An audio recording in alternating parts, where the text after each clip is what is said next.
여러분 오늘도 잘 견디고 계십니까? 김명준의 뉴스파이터입니다. 이런 노래가 있죠. 가을엔 편지를 하겠어요. 네. 왠지 손편지를 쓰고 싶어지는 계절입니다. 그래서일까요? 제 지인이 자고 일어나 보니까 아내가 정성스럽게 쓴 손편지가 냉장고에 떡하니 붙어 있더랍니다. 나 대모임에서 며칠 놀러가 봄국 해놨으니까 데워 먹어. 이 편지를 읽고 울었을까요? 웃었을까요? 네, 여러분의 상상에 맡기겠습니다. 그런가 하면 어떤 카페 사장님이 초등생 손님에게서 받은 손편지 한 장이 지금 누리꾼들을 흐뭇하게 하고 있다는데요. 10월 12일 목요일 김명준의 뉴스파이터에서 잠시 뒤에 그 내용을 소개해드리겠습니다.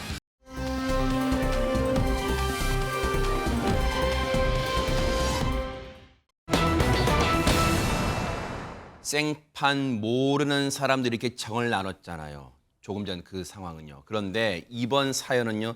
아주 비정한 남편에 관련된 내용이라고 합니다. 안진용 기자님.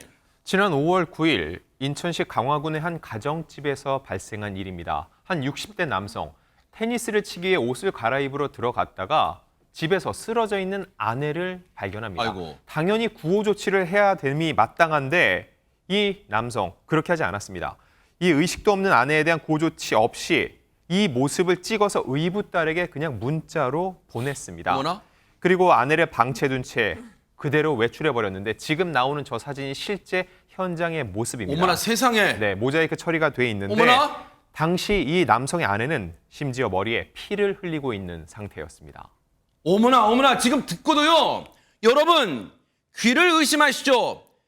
조금 전에 그 도로에서 사고 났을 때 제가 말씀드렸죠. 생판 모르는 사람도 자기 일처럼 차를 멈추고 도와주는 게 인지상정인데 허주현 변호사님 지금 이 남편이 사람입니까? 사람이에요 진짜? 그러니까요. 남도 이렇게 지나가지는 않을 것 같습니다. 모르는 사람이 쓰러져 있어도 왜 그러시냐 묻고 119 불러주는 게 인지상정인데 어머나 세상에. 어떻게 자신의 아내가 저런 상태로 있는데 그냥 사진만 보고 나갔는지 정말 이해할 수 없는 부분이고 저 인간이에요 진짜? 바로 이 점이 이 사건과 관련해서 이 사람이 혐의를 밝히는데 중요한 그 요소가 될 수 있을 거라는 생각이 드는데요. 네.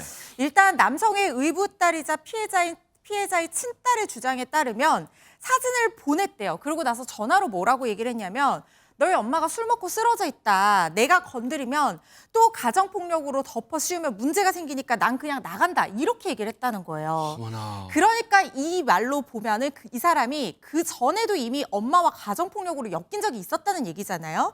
이 별다른 구호 조치를 하지 않은 이유에 대해서 이 남성도 경찰에서 뭐라고 진술했냐면 네. 이전에도 본인이 가정폭력으로 신고된 적이 있었다고 인정을 했다는 거예요. 그래서 아내랑 그런 일로 더 이상 엮이기 싫어서 그냥 알리기만 하고 나갔다는 건데 실제로 과거에 3차례 가정폭력 사건으로 경찰에 형사 입건된 전력이 있었다고 합니다. 그런데요, 이 단순 폭행은 반의사 불벌죄잖아요. 그러니까 피해자의 명시한 의사에 반해서 공소를 제기할 수가 없는 범죄예요. 허허. 그런데 이 아내가 피해자이면서도 처벌을 원하지 않는다고 밝혔다는 거예요. 아하. 그래서 이걸 공소권 없음으로 최종적으로 처벌까지는 이어지지 않았던 걸로 보입니다. 세상에 아무리 이번에도 가정폭력으로 신고당할까 봐 걱정스럽다고 해서 아니 그런다고 지금 저렇게 누가 봐도 심각한 상황일 것 같은 저 상황에서 지금 그것도 엎드려져 있는 상황인데 말이라도 해봐야 되는 거 아니에요. 근데 저 상황에서 그냥 의붓 딸에게만 저 상황을 사진 찍어 보내고 나간다는 게 상식적으로 말이 되지 않아요. 그런데 그러면 나가면서 의붓 딸에게 저 사진 보냈으면 신고라도 했어야 되는 거 아니에요. 그런데 신고 누가 한 줄 아세요? 얘기 들어보시고 이어가 보도록 하겠습니다. 놀래서 바로 전화를 다시 드렸더니 엄마가 이렇게 술 먹고 쓰러져 있고 내가 건드리면은 뭐 또 가정폭력 뭐 이런 문제가 생기니까 나는 그냥 건드리지 않고 손대지 않고 나가겠다. 그렇게만 말씀을 하시고 전화를 끊으셨어요. 그 이후로 연락이 한동안 안 되셨거든요. 저희 집에 엄마가 쓰러졌다고 하는데 집에 가서 엄마 상태를 확인해 달라라는 라고 112에 신고를 했고 저희가 다음날 현장에 가보니 집안 곳곳에 너무 혈흔이 많고 네, 엄마 핸드폰을 통해서 엄마 지인들로부터 연락을 많이 받았고 그분들을 통해서 이제 들은 이야기로는 엄마가 그동안에 되게 지속적으로 폭행을 당하셨다고 하더라고요. 저희 엄마는 아직은 의식은 돌아오시지는 않고 계시고 그냥 지속 식물 상태로 계세요. 듣고도 놀랍습니다. 신고 누가 했습니까? 여러분 들으셨죠? 그 남편이란 작자는요. 저 상황에서 의붓딸에게 저 사진을 보내기만 했지 나가면서 구호 조치는커녕 신고조차 하지 않고 저 집에서 나갔어요. 현장을 떠났어요. 그런데 112에 신고한 그 피해자분의 따님의 신고를 받고 경찰, 소방관분들 오셨을까? 현장 가셨을까요? 가봤더니 최진봉 교수님 집안 곳곳에 혈흔이 많다는 거예요. 그럼 이건 뭘 말해주는 거예요? 어디선가 피해를 당했을 가능성을 예측해 볼 수 있는 거 아니겠습니까? 만약에요. 화장실이잖아요. 저 현장이. 화장실이 좀 앞쪽으로 이렇게 넘어져 계시잖아요. 네. 본인이 만약에 실수로는 아니면 몸이 아파서 넘어졌다면 다른 곳에 혈흔이 묻었을 가능성이 거의 없어요. 아하. 근데 지금 말씀하신 것처럼 혈흔이 거실, 방, 그리고 화장실 이렇게 혈흔이 묻어 있어요. 네. 그럼 여러 군데에서 지금 출혈이 있었다는 걸 얘기하는 거잖아요. 네. 그 자체가 혼자 뭔가 피해를 당했을 가능성은 낮아 보인다는 게 지금 현재 추측이라고 볼 수 있고요. 지금 피해자 자녀의 주장에 따르면 주치의 소견으로 현재 치료를 하시는 주치의 소견으로 보면 응급실에 도착할 당시에 후두부 그리고 콧 등에 열상과 자상이 있었다고 하고요. 곳곳에 타박상이 확인되는 그런 증상을 보였다고 하고 또 출혈량과 내부종의 정도를 고려하면 내원 당시 이전에 이미 두부에 외상이 있었을 가능성이 있다라고 얘기해요. 아하. 또 하나 우리가 눈여겨볼 부분은 제가 앞쪽으로 이렇게 넘어져 계시잖아요. 지금 네. 현재는. 근데 희한하게 뒷머리에 타박상이 있어요. 아하. 그리고 이 타박상이 한 번이 아니고 예전에도 피해를 당했을 가능성이 있는 흔적이 보여서 왜 앞으로 넘어져 계시는데 뒤에 타박상이 있겠습니까? 누군가가 뒤에서 때렸을 가능성을 전혀 배제할 수 없는 상황이다. 이렇게 보여집니다. 지금 보세요. 이수정 교수님이 이제 범죄 현장도 많이 보셨을 거란 말이에요. 그리고 지금 보세요. 소견을 보면 전문적인 그 단어 용어들이 나와요. 이걸 토대로 봤을 때 이수정 교수님 제가 한번 읽어드릴게요. 후두부와 콧 등의 열상, 좌상 등 몸 곳곳에 타박상이 확인되고 출혈량과 뇌 부종의 정도를 고려하면 당시에 이전에 이미 두부 외상, 그러니까 되게 어려운 말 나오는데 이걸 종합적으로 해보면 어떤 상황이 있었을까라고 우리가 짐작을 해볼 수 있을까요? 아무래도 머리를 맞아서 이제 아마 조그맣게 이제 뇌출혈은 얼마든지 발생할 수 있거든요. 그런 상황이 이제 연장이 돼서 결국은 이런 지경에 빠지게 된 거 아닌가, 의식을 잃는 지경에 빠지게 된 거 아닌가, 이런 아하. 이제 추정을 하게 만드는 연유는 지금 가정폭력으로 신고 3번 되어 있었죠. 네. 그리고는 지금 이 여성의 지인분들에게 남편이 계속 때린다, 이런 이제 이야기도 했었고, 그리고는 집안 곳곳에 혈흔이 이제 지금 가구도 부서지고 어머 세상이 두려졌네 진짜. 엉망진창이잖아요. 그러네요. 저걸 과연 혼자서 저렇게 만들어 놓고 목욕탕 앞에 쓰러지는 게 가능한가요? 일단 원천적으로. 어머나.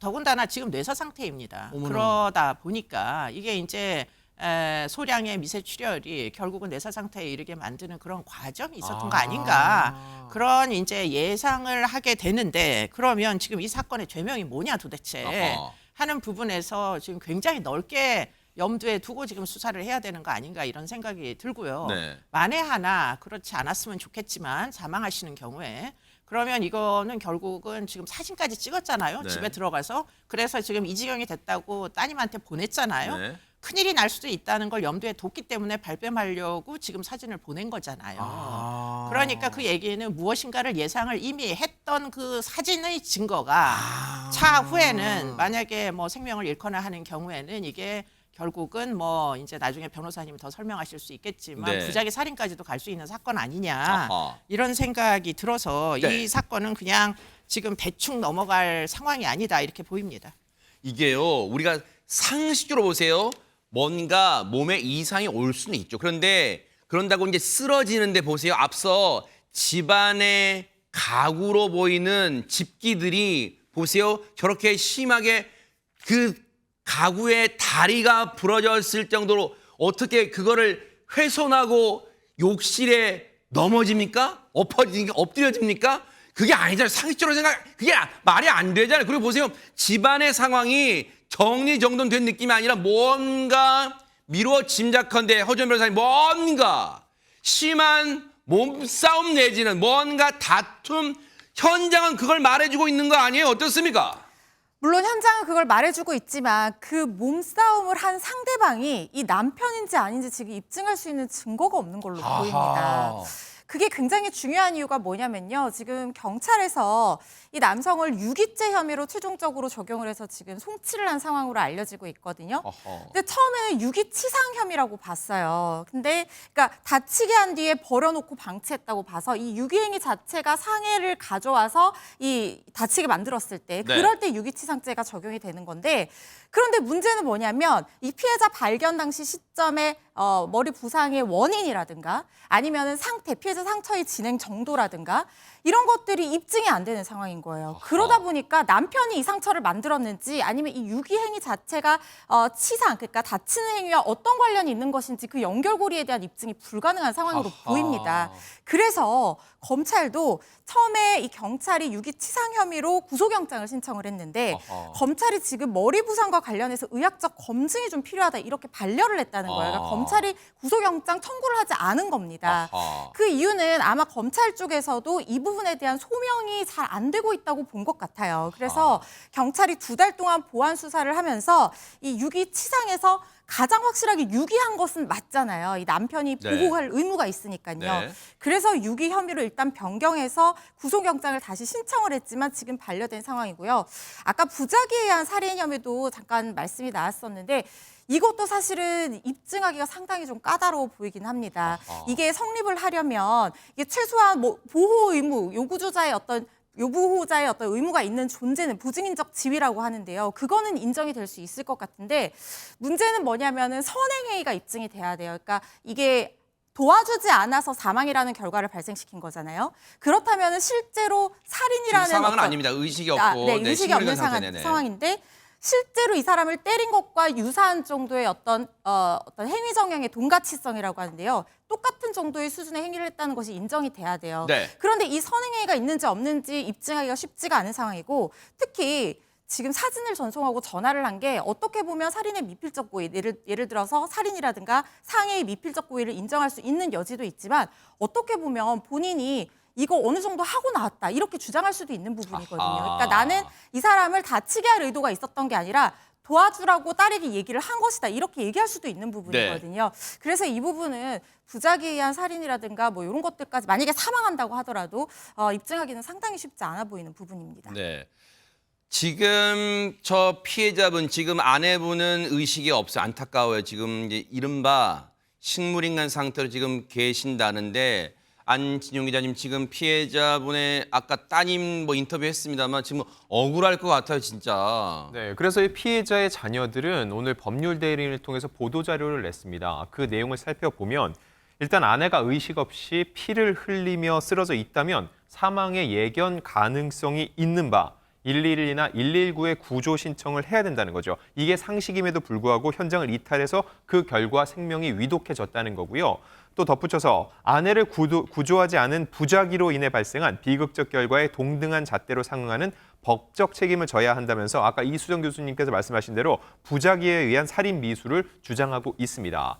또 이어서 과거 가정폭력 사건으로 3차례나 경찰에 형사 입건이 됐으며 피해자를 협박하고 회유해 처벌 불원서를 받아냈다고 주장하고 있기 때문에 이거는 경찰의 기록이 남아 있겠죠. 네. 이 부분 역시 확인이 필요한 것으로 보입니다. 그런 생각은 해볼 수 있잖아요.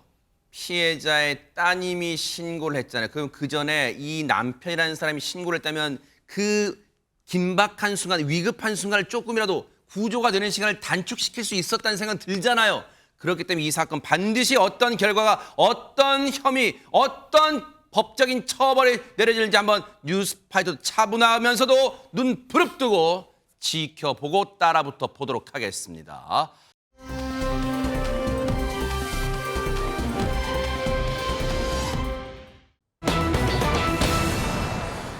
박남매의 시간은 거꾸로 간다?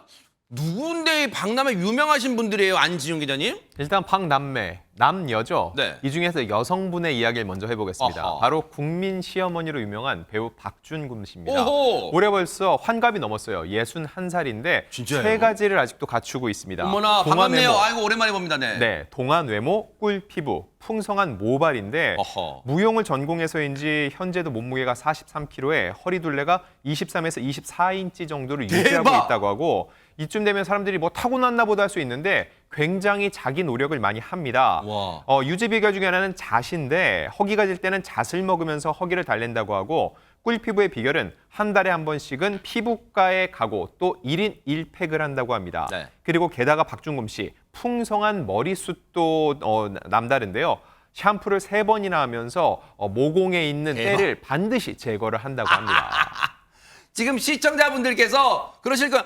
뭐야? 나 받아 적으려고 했는데 화면 지나가 버렸잖아. 그 관리법 다시 한번 보여드릴게요. 관리 3종 세트 보여드립니다. 자, 박준금 씨가 어떻게 관리하는지 볼게요. 자, 체형 관리. 허리 23에서 24인치 유지하기 위해서 잣을 먹으며 허기를 달랜다. 다른 거 별로 안 드신대요. 두피 샴푸 세척, 머리카락 샴푸하고 세척, 그 다음 트리트먼트, 두피 관리 3종 세트, 그 다음에 한 달에 한 번 피부과 가기 1일 1팩까지. 와, 대박 사건. 저 정도 노력은 해야지 저 정도 관리가 되나 봐요. 대박. 관련 영상 보시고 이어가 보도록 하겠습니다.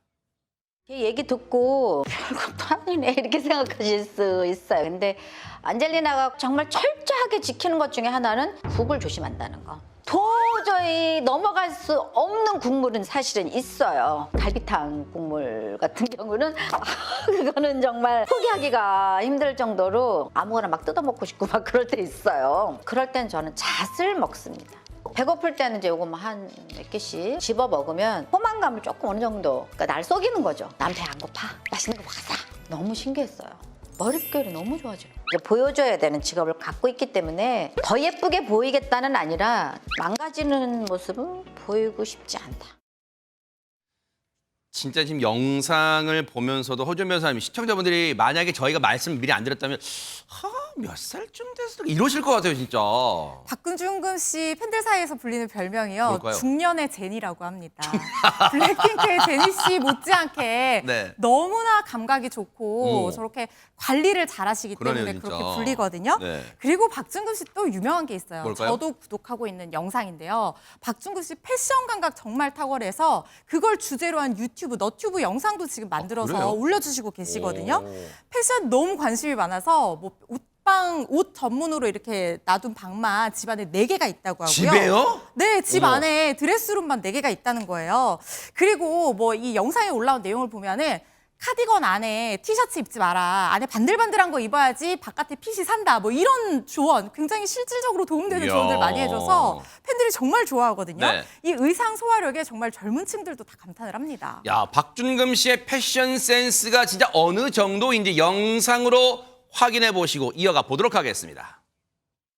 예쁜 옷차림, 나한테 맞는 그런 옷차림이 굉장히 중요한데 막 많이 막 끼고 뭐 하고 막 이런 거보다는 깨끗하게 물건들이 돋보이면 안 되고 사람이 돋보여야 된다. 되게 소소하지만 작은데 포인트가 하나씩 있는 그런 게 여자의 매력을 확 돋보이게 합니다.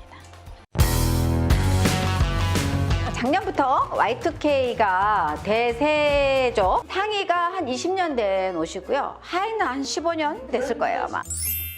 요즘 대세 룩이 있잖아요. Y2K 패션이라도 요즘 패션으로 다시 재해석해서 입을 수 있는 이게 굳이 산 게 아니고 청청 패션을 한번 입어봤어요.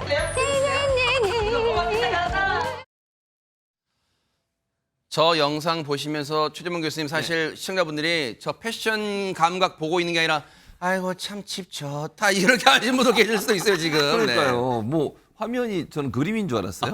뒤에 네. 한강뷰가 네. 저런 아파트 산다면 너무 좋겠다는 생각이 들었는데 네. 어쨌든 박준금 씨가 패션의 여러 가지 모습으로 지금 나오셨지만 사실 드라마에서도 패션의 여왕으로서 모습을 보여줬어요. 그래요? 아주 인기가 많았던 드라마 시크릿 가든이라는 아하! 영화 있었잖아요. 네. 거기도 보면 현빈 씨하고 하지원 씨가 나오잖아요. 현빈 씨도 사실은 패션으로 엄청나게 거기서 또 인기를 누렸잖아요. 그랬죠, 네. 근데 그 당시에 이제 박준금 씨가 맡았던 역할이 정말 부유한 집에 그러니까 현빈 씨 어머니 역할로 맞아요. 나왔어요. 그랬죠, 네. 그러니까 그때도 사실은 재벌집 사모님 패션을 선보여서 화제를 일으켰는데 네. 코트 하나에 1억 원짜리, 어머나. 10억 상당의 보석, 물론 이게 뭐 본인 건 아니겠죠. 아마 이제 대회에서 썼을 가능성이 있다고 모르겠어요. 저는 네, 개인적으로는. 그렇죠. 어쨌든 그러면서 그 당시에도 패션 정말 그 재벌집 사모님의 모습을 그대로 보여줘서 와. 많은 사람들로부터 부러움을 샀던 그런 얘기가 있습니다. 근데 사실 시청자분들은 이수정 교수님 지금 요즘에 활동을 하는 박준금 씨 모습에는 익숙한데 혹시 이수정 교수님 기억에 예전에 활동하던 박준금 씨의 모습 혹시 기억나는 게 있을까요? 어떻습니까? 근데 솔직히 저도 잘 기억이 안 나요. 왜냐하면 요즘 역할이 워낙에 인상적이어서 그러네요. 저분의 예전 모습, 뭐 예전에도 저렇게 이제 외모가 아주 출중하지 않았을까 이런 생각을 하는데 사실상 저분은 네. 제가 82학번인데요. 아하. 1982년도 저분도 KBS 드라마 순애로 데뷔를 했다고 하십니다. 지금 진짜 모습이 나오죠. 82학번 말씀하시니까 진짜 우리 이수정 교수님 동안이시잖아요. 우리 동안 대열에서 말씀을. 빠지실 수 없잖아요. 저분이 네. 저보다 2살 언니십니다. 제가 와. 한참 할머니 같은데. 아이고, 네네. 여하튼 순애로 데뷔를 해서 사랑이 시작되는 날 85년도 네. 내 마음은 호수 91년도 영화에서 주연급을 하면서 유명해졌고요. 와. 당시에는 뭐 아주 어느 날 갑자기 신데렐라가 된 운명처럼 배우가 됐다고 이야기를 하고 예전 있습니다. 진짜 청순미가 있네요, 진짜 얼굴에. 네, 그때는 오디션도 안 보고 캐스팅이 될 정도로 뭐 어떤 드라마의 주인공이 중도 하차를 했는데 네. 그런데 갑자기 스카우트가 돼서 어머. 지금 이제 드라마 주인공을 맡게 됐고요. 네. 94년도에 결혼을 하셨다고 알려지고 있는데 지금 현재는 혼자 계시고요. 복귀해서 지금 다시 제2의 전성시대를 누리고 계시는 겁니다. 대단합니다. 배우가 지금 보세요. 배우가 되는 과정도 영화 같네요. 운명처럼 캐스팅 없이 운명처럼 배우가 영화 같은 삶을 살고 계신 박준금 씨인데 근데 안진용 기자님 앞서 제목이 박남매 시간은 거꾸로 갔는데 그럼 박준금 씨 말고 저기 또 남성분이 있다는 거잖아요. 누구예요? 네. 이분을 소개시켜드리기 전에 아까 최진봉 교수님 말씀하신 그 수억 원대의 의상과 보석 빌린 거겠죠 하는데 박준금 씨 본인 겁니다. 진짜예요? 이 박준금 씨가 재벌가 사모님으로 자주 이렇게 섭외되는 이유 중에 하나가 굳이 그런 걸 따로 빌리지 않아도 본인의 룩으로 다 소화가 가능하기 때문에 대박 사건. 제작진 입장에서 굉장히 고마워하는 경향이 있는데 네. 이렇게 60대를 대표하는 패셔니스타였다면 이 나머지 한 분 남성분은 80대를 대표하는 패셔니스타입니다. 어머. 다름 아닌 네. 이분은 박준금 씨랑도 긴 인연이 있는데 바로 박근영 씨입니다. 어머나! 어떤 인연이 있냐면은 네. 1985년으로 거슬러 올라가면은 사랑이 시작되던 날 지금 나오는 저 영화인데요. 여기에 박근영 씨와 박준금 씨가 함께 남녀 주인공으로 호흡을 맞춘 적이 있죠. 대박 사건이네요. 이 당시 박준금 씨는 데뷔 3년차 신인 배우인데 한창 전성기를 막 올라온 시점이었고 박근영 씨는 이때 이미 데뷔 22년차 베테랑 배우였습니다. 아, 진짜요? 저 때가 아니 여전 변호사님 저 때가 데뷔 22년 차면 지금 데뷔가 몇 년 차입니까 박근영 씨는? 놀라지 마세요. 네. 올해로 딱 데뷔 60년 차라고 합니다. 아니 60살도 아니고 데뷔 60년 차 대박. 박근영 씨 나이가요. 올해 네. 나이 83살이라고 하시거든요. 와. 엄청 동안이시죠. 그러네요. 그렇지만 여전히 스크린에서 또 연극 무대에서 배우로 활발하게 활동하고 있는 중이고요. 네. 젊은 시절에 그 외국 배우 같았던 얼굴도 여전히 너무 멋있으신 것 진짜 같습니다. 서구적이에요 진짜네. 그런데요. 네. 박근영 씨 또 패션이 또 보통이 아닙니다. 어허. 최근에 부산에요. 가죽 자켓을 입고 나타나면서 뭐? 정말 많은 분들에게 화제를 모았었는데 어허. 어떤 모습이었을지 백문이 불여일견이죠. 네. 영상으로 한번 만나보시겠습니다.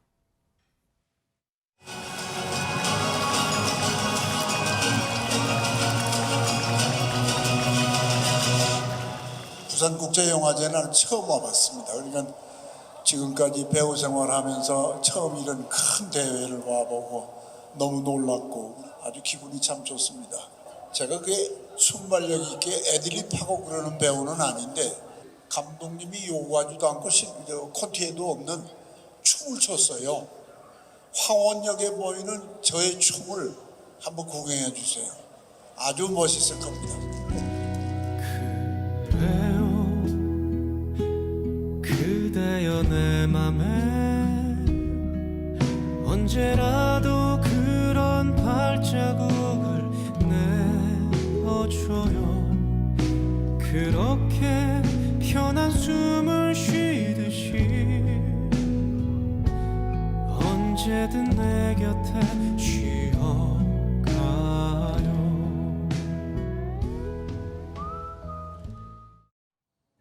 어머, 최준명 교수님. 저도 나이 들었나 봐. 이 영화 보고 싶다는 생각이 막 갑자기 확 드네요, 진짜. 네. 그러니까요. 저도 그래요. 이수정 교수님과 저 이수정 교수님보다 나이가 3살이 어린데 어쨌든 다 까는 날인가. 그래서 저 영상 보니까 보고 싶다 이런 생각이 들어요, 진짜로. 그러니까 저 영화의 내용이 뭐냐면 소풍이라는 영화고요. OST도 사실은 그 임영웅 씨가 불렀잖아요. 네. 그러니까 임영웅 씨의 목소리가 정말 그 어르신들한테 어필이 잘 돼요. 그러니까요. 그런 노래이기 네. 때문에 그것도 의미가 있고 또 박근영 씨는 남해의 그 고향을 지키는 역할로 나오시고요. 그래요? 나머지 두 분 지금 뭐 김용옥 여사하고 남은희 여사 이분 두 분은 절친이다 사돈지간으로 나오거든요. 오. 그래서 우정을 다시 확인하는 남해로 내려가서 세상에. 거기서 함께 시간을 보내면서 우정을 다시 확인하는 그런 영화인데 네. 아마 황혼기의 우정과 사랑을 담은 이야기여서 더욱 의미가 있을 것 같고요. 네. 저분들 연세가 김용옥 선생님은 85세세요.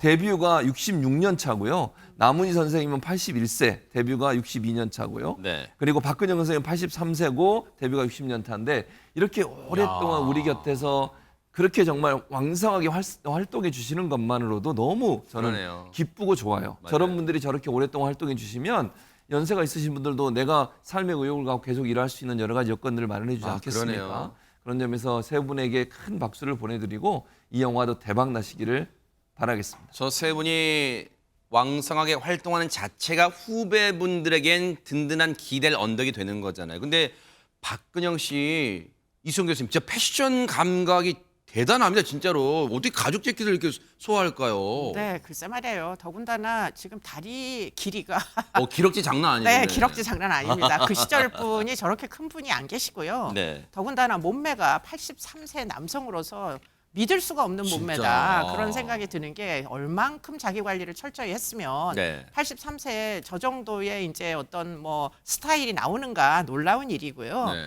그런데 이제 이분의 스타일은 이미 뭐 우리가 다 알고 있습니다. 뭐 과거에 꽃보다 할배라는 그 예능 프로 있었잖아요. 그랬죠. 거기에 이제 여러분 선배 배우님들께서 나오셨는데 지금 당시에 리드를 했던 그 팀을 리드했던 이서진 씨가 아하, 있었습니다. 네. 그런데 이제 이서진 씨 말씀이 이순재 선생님, 신구 선생님, 백일서, 박근영 선생님까지 다 그 네 분들을 모시고 다녔는데 그 중에서 박근영 씨가 가장 패션에 신경을 쓰는 배우였다. 이렇게 이제 뭐 패션을 굉장히 매일매일 신경을 썼다고 알리고 저 있고요. 표정 카리스마 보세요. 와, 대단합니다, 네, 진짜. 네. 저희 시절에 저는 가슴 뛰었던 프랑스 배우가 있었는데 누군데요? 그분이 알랑드롱입니다. 어머! 근데 박근영 씨가 진짜 비슷하게 생겼어요. 그러네요, 진짜. 어머. 그래서 뭐 그때도 아주 유명했던 분이시고 네. 지금도 여전히 젊으십니다. 아하. 혹시 허준 변호사님, 박근영 씨의 저 패션 감각 혹시 박준금 씨 유튜브 보고 하는 거예요? 설마 그럴 수도 있을 것 같은데요. 근데 몰래 보고 계실 수도 있습니다.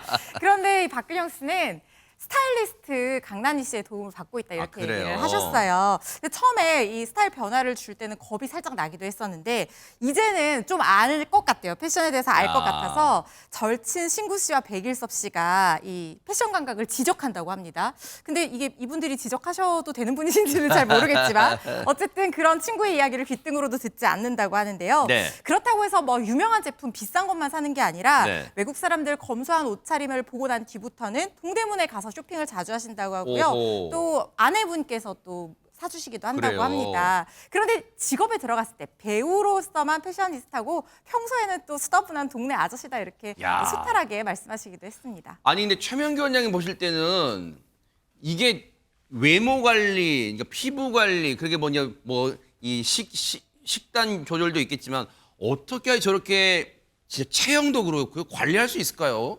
이게 일정 부분은 우리가 이제 절제력이라는 게 타고 태어나고요. 아하. 사실은 좀 너무 절망스러운 말씀이지만 타고 태어난 체질이 있습니다. 아, 그래요? 관리에는 아. 사실은 우리는 노력해도 안 된다는 얘기잖아요. 저 그러나 같은 사람은. 네네. 우리가 뭐 적게 먹고 살이 많이 찌면 굉장히 억울해하잖아요. 네. 사실은 그 적게 먹고 살이 찌는 유전자가 있기 때문에 옛날에 굶어 죽지 않고 아사당하지 않고 우리가 기근에 버티었던 거예요. 어머나. 그래서 어떤 분은 그 기근을 견디는 유전자를 갖고 계신 분들은 적게 먹어도 체형 관리가 어려워지죠. 야. 그분들이 핑계로 되는 얘기가 아니에요. 네. 그러나 반대로 그 유전자가 굉장히 부족하신 분들은 음흠. 옛날에는 힘들었는데 야하. 지금은 굉장히 어느 정도 먹더라도 체중이 늘지 않고 본인 자체가 또 충동적이지 않아도 식탐이 없고 네. 그러면서 또 고기라든가 살찌는 음식을 좋아하지 않으시면은 아하. 일정 부분 억지로 해서 되는 관리도 있지만 나는 관리라고도 생각하지 않고 저절로 사는데 저렇게 되는 부분이 부럽다 있습니다. 진짜. 네. 근데 진짜 박근영 씨 보면요, 연기 열정도 뭐 열정이지만 새로운 것에 대한 도전을 지금 패션 센스로 보여주는 것 같아요, 여실히. 과연 박근영 씨는 후배들에게 어떤 선배일까요? 얘기 들어보시고 이어가 보도록 하겠습니다. 배우한테는 왜 늦었냐 뭐 했냐 한마디 지금까지 해본 일이 없어. 연기 못했다고 욕한 일도 없고 왜 멍청하냐고 얘기는 했지.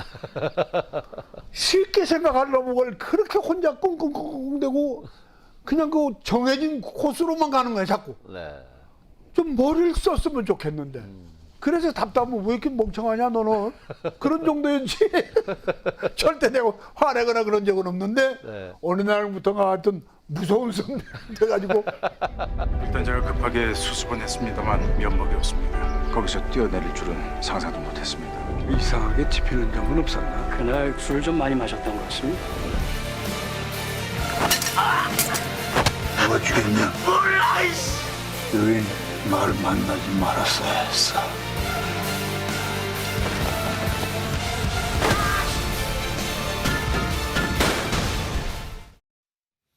진짜 그 연기 내공이라는 게요, 참 보고만 있어 빨려 들네요, 진짜. 근데 안진용 기자님, 화낸 적은 없다지만 오히려 화 안 낼 때 더 무서운 그런 선배들 많잖아요. 일단 조금 전에 박근영 씨 말씀하시는 거 보고서는 시청자분들이 판단하셨을 것 같아요. 무서울지 아닐지.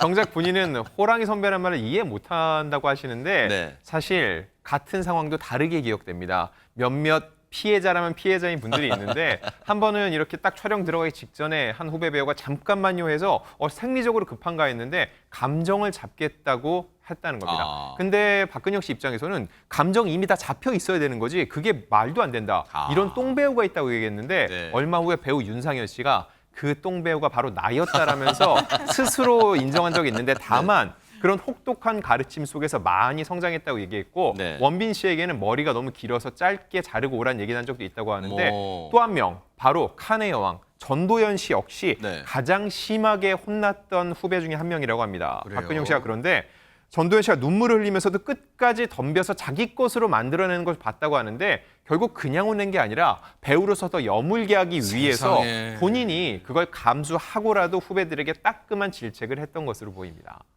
이런 게 바로 진정한 후배 사랑 아닐까요? 그냥 좋은 말만 해주고 그냥 좋은 관계만 유지하면 그게 무슨 살이 될까요? 그 후배에게 정말로 레전드다, 전설이다 하는 그런 생각 하게 만듭니다. 박근영 씨, 박준거 씨, 박남매 앞으로의 활동도 기대를 해보도록 하겠습니다. 멋지십니다.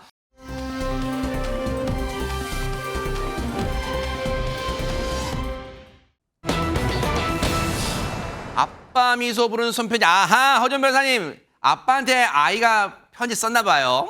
어머. 진짜 아이는 아닌데요. 딸 같아서라는 말은 바로 이럴 때 쓰라고 있는 말이 아닌가 어머나. 싶은데요. 한 온라인 커뮤니티에 올라온 어느 카페 사장님의 사연입니다. 네. 초등학생 여자아이 2명이 들어왔다는 거예요. 네. 그러면서 사장님, 아저씨 저희가 3,000원짜리 기프티콘이 있는데 3,000원짜리 음료 뭐 있어요? 이렇게 물어봤다는 네. 거예요.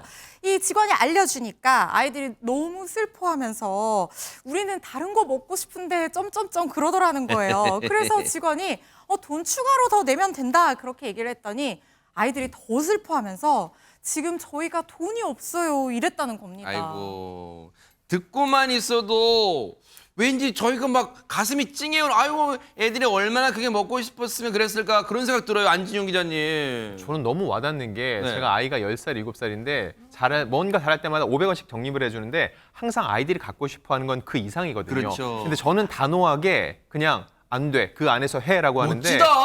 근데 이 카페 사장님의 이야기 듣고 제가 좀 반성하게 됐습니다. 네. 말씀드릴게요. 아하, 네. 일단 옆에서 지켜보다 카페 사장님이 네. 괜찮으니까 먹고 싶은 거 이야기해라고 다정하게 얘기를 했는데 네. 아이들도 참 잘 자랐습니다. 아니에요, 괜찮아요라고 얘기를 했는데 세상에. 카페 사장님이 꼬마 친구들 공부 열심히 하라고 바꿔주는 거야라고 다정하게 얘기를 하니까 그제서야 아이들이 원하는 걸 골랐고 차액 결제 없이 바꿔줬다는 겁니다. 어머나. 아이들은 연신 감사하다고 인사를 했는데 결정적으로 매장에서 나갈 때 이 사장님에게 편지를 주고 갔다는 거죠. 어머나, 어머나.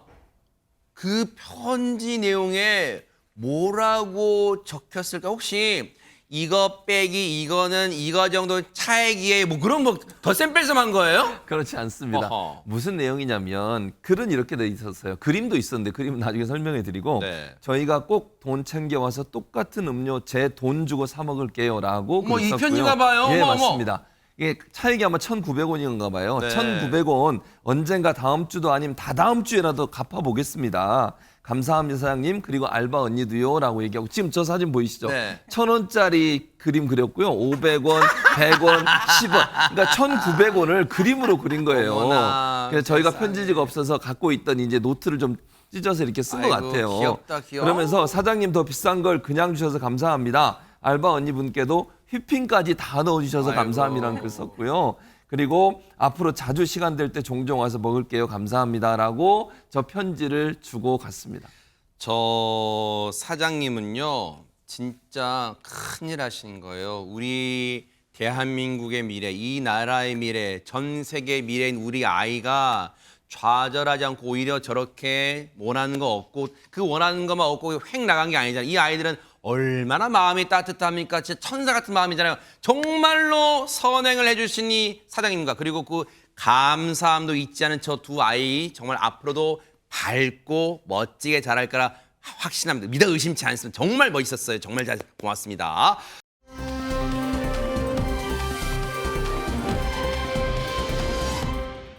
자, 이런 좋은 기분으로 그 밖에 관심 가는 소식 알아볼 텐데요. 첫 번째 소식은 우리 허주연 변호사님이 준비하고 계십니다. 잘 지내고 있는지 온 국민이 안부를 궁금해하는 누군데요? 국민 쌍둥이죠. 어허.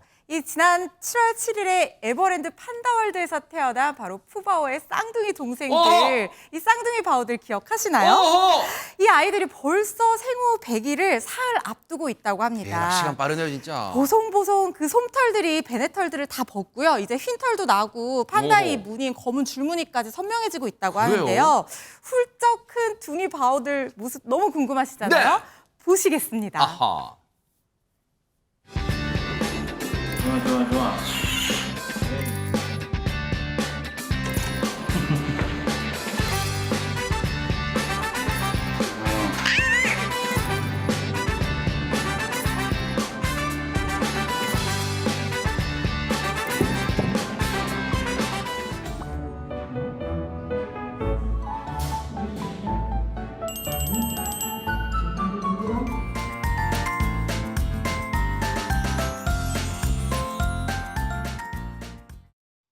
너무 그냥 눈에서 그냥 하트가 뿅뿅 나오는데 아니 앉은 게 진짜 훌쩍 컸어요, 진짜. 네, 저 모습이 굉장히 사랑스럽잖아요. 근데 저 사랑스러운 아이들의 이름을 지어주기 위해서 지난 8월 24일부터 이달 6일까지 공모전을 펼쳤는데 맞아, 그랬었죠, 네. 약 4만여 개의 아이디어가 나왔습니다. 야. 일단 최종 후보를 말씀드리면 네. 밍바오, 랑바오, 명랑한 보물들이라는 뜻이고 루이바오, 후이바오, 건강하고 지혜로운 보물들이라는 뜻입니다. 어허. 여기까지는 의미가 있잖아요. 네. 근데 저는 다른 후보들, 재미있는 후보들이 더 눈에 들어옵니다. 일단 이들이 사는 이 에버랜드가 있는 용인의 이름을 따서 용바오, 인바오. 또 하나는 마라탕처럼 매콤하고 탕후루처럼 달콤하라 해서 마라바오, 후루바오.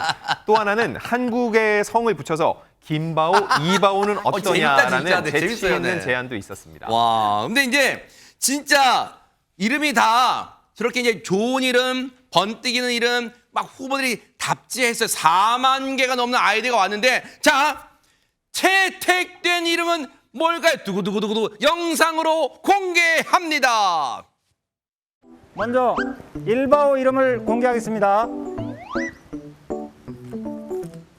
1바오는 슬기로운 보물이라는 뜻을 가졌습니다. 2바오의 이름을 공개하겠습니다. 후이바오입니다. 와, 루이바오, 후이바오로 채택이 되는데 이름도 뭔가 의미가 참 좋아요. 네, 그래서 저 바오가 저 집의 일종의 성인 것 같아요. 그래서 아이바오, 러바오. 그러니까 이제 태어난 또 이제 그 위에 있는 큰 보다 하나의 형제가 또 푸바오입니다. 아하. 그래서 이제 바오라는 보석을 이렇게 돌린 거고요. 아. 또 결국은 판다라고 하는 존재가 일종의 중국의 보석과 같은 존재이거든요. 그래요? 그래서 바오를 이렇게 맞춰주면서 하는 게 아하. 또 중국에서 판다가 들어왔을 때 거기에 대한 예의이기 때문에 저런 네. 이름을 붙인 것 같습니다. 어머나 너무너무 귀여워. 어머, 세상에 보세요. 우리가 뉴스파이터에서 몇 차례 전해드렸는데 저렇게 루이바오와 후이바오를 구별하는 그 사육사분들 저걸 보고 구별한다 그랬잖아요. 저게 우리 막 그때 알려드리기도 했는데 이제는 또 저기 놀이공원 가시면 저 뒤에 등에 있는 저 줄무늬 모양으로 구별하시면서 이름을 이제 불러보시면 될 것 같아요. 러이바오, 후이바오야 이렇게 하시면 더 정겹게 쳐다보지 않을까 그런 생각해 봅니다. 아이고 잘 됐습니다.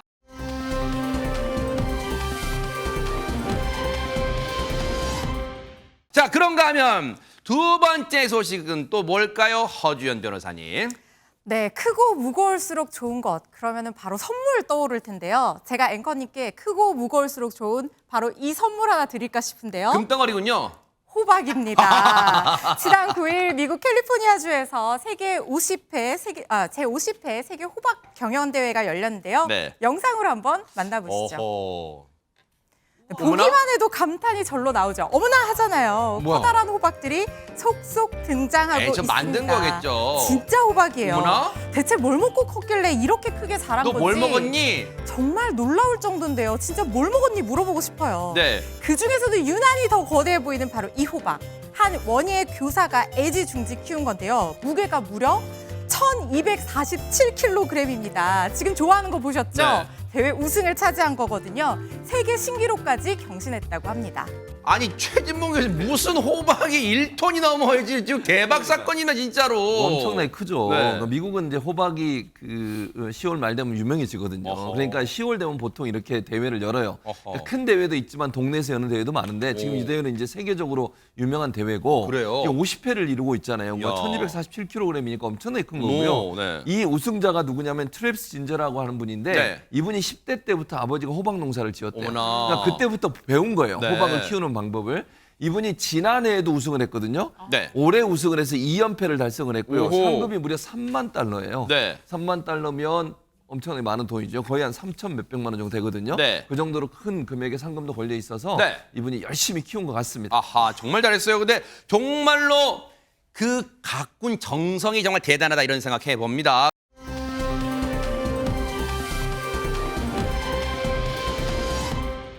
오늘의 클로징은요. 서울 서대문구에 사시는 정계순 님이 사진과 함께 보내주신 내용입니다. 읽어드릴게요.